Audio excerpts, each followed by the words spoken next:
This week we are reviewing secret number 2. So this is a later secret in my book, but one that I think is really, really important. This is unneeded skill is unvaluable.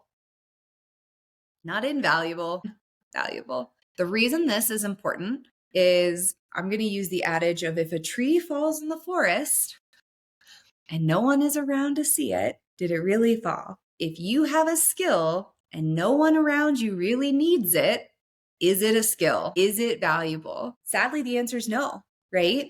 This is important because as you progress through your career, as you get to know yourself better, as you work with a coach or a mentor, you'll come to find that you have certain niche skills that separate you from your counterparts. It'd be really boring if we all went to work and we were all really good at the exact same things and we were all really terrible at the same things. Make it really hard to build a successful company. Also, we would be getting in fights because everybody who thinks they're great at something wants to fight with everybody else who also thinks they're great at that thing. So let's avoid that, shall we? Interpersonal conflict management. Okay.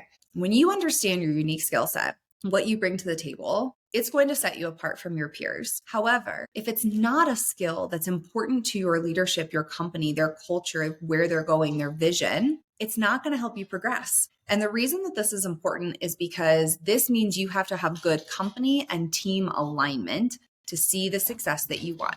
Now, similar to what I shared with secret number 1, this doesn't mean that there aren't times where we're going to advocate for ourselves. We're going to stay in a position a little longer. We're going to manage up. We're going to network for an internal opportunity. All of those things are still true. But when it comes to your skill set, first, you must understand what you're uniquely good at, right? For me, one of the things I'm uniquely good at is that I can learn new things very, very quickly with very limited context. I didn't realize how important this was early on in my career, but the more senior I've become, you can throw me in a lot of different situations and odds are I'm going to pick up what's going on, who the big players are, what needs to be done, and I'm going to start executing and driving a solution really quickly. And so that sets me apart from a lot of people who need more time. They do more research. They need more context. For me, if you need something done quickly, that makes me a huge asset. But I have worked for companies where they did not need that skill or want that skill or value that skill, where what they wanted instead was somebody who was very attention to detail oriented, who was going to sit in their box and do their task.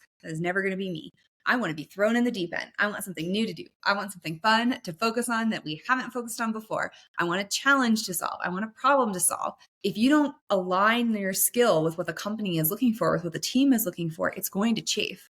Okay. I have been considered a high performer a lot of my career. There are definitely times where I wasn't. We've talked about that on the pod before, but a lot of the time I've been considered a high performer. But there are roles I have taken where it didn't matter how theoretically great I was at my job, what I was delivering, what I was doing. It was not valued by the people I worked with.